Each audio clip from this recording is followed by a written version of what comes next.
Welcome to 500 Flights and Counting. If you love construction and drones, then we've got something for you. We filmed the construction of a residential home from both the ground and the air over a 10-month period. So let's see what's happening today. Today's episode is episode 8, the basement slab. Well, I had to wait another several days before they got to the project, and I was getting confused as to how long it would take to build a home. Because all of a sudden, from the time they cut down the trees to the time the basement slab was poured, it was almost a month and a half later.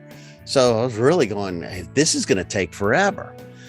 But it was really cool because they first came in and they started reforming the lot, and they continued their reforming of it by taking the dirt from the rear of the property and transporting it to the front.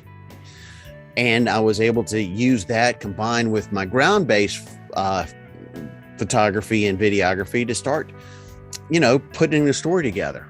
I found it ironic, though, that after they had filled in all around the foundation, they had to dig it out another little section so that they could have the front porch foundation put in.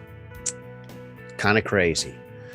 Well, the day that they were ready to pour the concrete, I was ready. It was perfect weather. There was clear airspace, and there were no TFRs in the area. The close-ups of the work I shot from the ground. I introduced myself to the workers out on the site, and then all of a sudden I was up in the air. And I actually utilized the same spot that I did for the teardown to film the process of them pouring the concrete. And it actually took several concrete trucks. Now, as I took the shots after the slab had been poured, then the foundation for the left side of the front porch was poured. Did you know? Well, you don't, but I'm going to tell you, those workers, they stayed there to almost 10 o'clock at night scoring that concrete. It was because they got a kind of a late start in the day.